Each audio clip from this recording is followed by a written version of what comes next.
October 12, 1982. Studio 3, Burbank, California. Johnny Carson is standing. Not sitting behind his desk, standing. His microphone hangs loose in his right hand. His left hand is reaching toward his guest, a woman in a simple floral dress, trembling in the chair beside him. The audience doesn't know whether to clap, gasp, or stay silent. Johnny Carson, the man who never breaks character, who never stops the show, who controls every second of live television with surgical precision, has just done the unthinkable. He stopped mid-joke. He's walked away from his desk, and he's about to do something no one in that studio, and no one watching at home, will ever forget. But how do we get here? Her name was Margaret Callahan. She wasn't a celebrity. She wasn't an actress, a musician, or a politician. She was a 54-year-old elementary school teacher from Omaha, Nebraska. Margaret had won a contest, a random drawing from NBC, to sit in the Tonight Show audience. But through a booking mix-up, a last-minute cancellation, and what producers later called a logistical miracle, Margaret ended up on stage. Not in the audience. On stage. Sitting in the guest chair.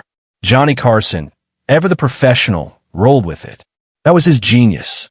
He could make anyone interesting. A housewife, a zookeeper, a postal worker, it didn't matter. Johnny had a gift. He made people feel seen. So when Margaret sat down, nervous and wide-eyed, Johnny leaned back in his chair, grinned that iconic grin, and said, "Well, Margaret, welcome to the show. I gotta say, you've got the best seat in the house. What do you do for a living?" Margaret laughed, fidgeting with her hands. "I'm a teacher, Johnny. 3rd grade. I teach reading and spelling." 3rd grade. Johnny repeated, eyebrows raised. "That's a tough crowd. Tougher than this one, I bet." The audience laughed. Margaret smiled, but there was something in her eyes, something Johnny noticed immediately. A flicker, a hesitation. Johnny Carson wasn't just a comedian. He was a reader of people. He could sense discomfort, sadness, joy, fear, all in the micro-expressions of a guest's face. And right now, Margaret was holding something back. He leaned forward. "Margaret, can I ask you something?" She nodded. "Why do you enter the contest? What made you want to come to LA, sit in this crazy studio, and be on TV?" The question was casual, light, but Johnny's tone had changed. It was softer now, more intimate. Margaret's smile faded. She looked down at her hands. The audience grew quiet. "Well, Johnny, I wanted to do something for myself. Just once." Her voice cracked. Johnny didn't move. Margaret continued, her words tumbling out now, unfiltered. "I've been teaching for 32 years. I love my kids. I love my job. But my husband passed away 2 years ago. And my son, he's overseas. He's in the Navy. I haven't seen him in 18 months. She paused. "I just wanted to do something that made me feel alive again. Even if it was just for one night." The studio is completely silent. No laughter. No applause. Just stillness. Johnny Carson set his cards down on the desk. He looked at the camera, then back at Margaret. Then he did something no one expected. He stood up. "Hold on," he said quietly, almost to himself. The producers in the booth leaned forward. What was he doing? Johnny walked around the desk. Slowly, deliberately. He stopped in front of Margaret's chair. The audience held its breath. Johnny knelt down. Yes, knelt down, so he was at eye level with her. "Margaret," he said, his voice steady and warm, "I want you to know something." She looked at him, tears forming. "You didn't just do something for yourself tonight. You reminded every single person in this room, and everyone watching at home, what courage looks like." Margaret's lip quivered. "You got on a plane. You came to a city you've never been to. You sat down in front of cameras and millions of people. And you told the truth. That's not small, Margaret. That's extraordinary." Johnny Carson slowly took off his jacket, the iconic navy blazer he wore every night. He draped it over Margaret's shoulders. "This is for you," he said simply. "For being brave. For being real." Margaret broke. She covered her face with her hands and cried. But they weren't tears of sadness anymore. They were tears of release. The audience erupted. Not in laughter, but in applause. Deep, thunderous, standing applause. People were crying. Crew members were crying. Even Ed McMahon, sitting off to the side, had to wipe his eyes. Johnny stood there, hands in his pockets, watching Margaret. And then he did something even more unexpected. He looked directly into the camera. If you've got someone you love, someone you haven't seen in a while, someone you've been meaning to call, don't wait. Life's too short. Pick up the phone. Write the letter. Get on the plane.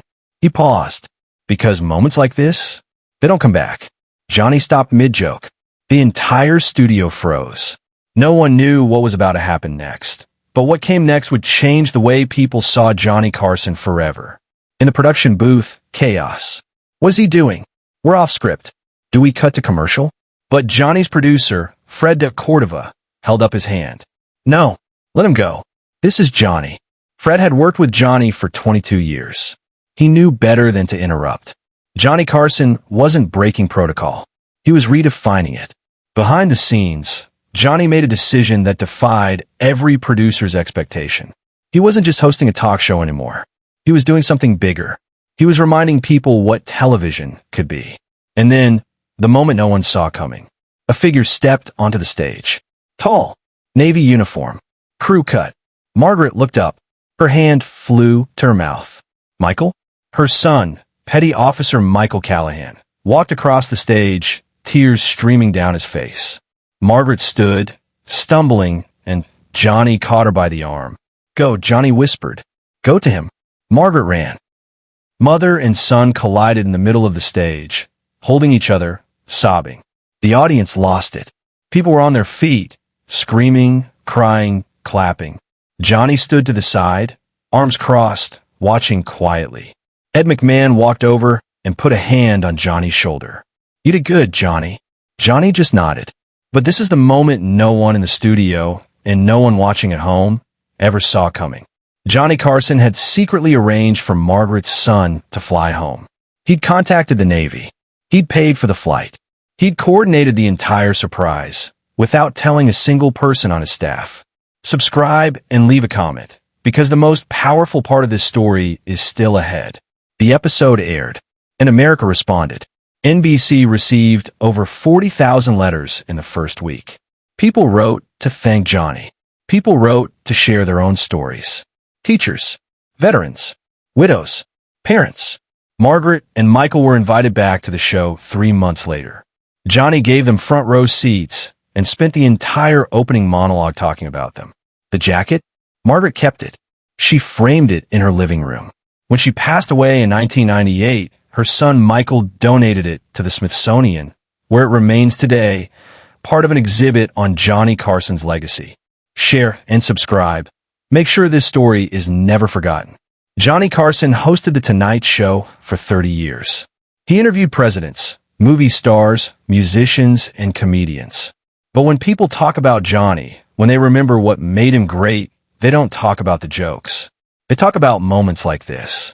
Moments where he stopped being a host and started being human. Johnny Carson didn't just entertain. He connected. He saw people. He listened. He cared.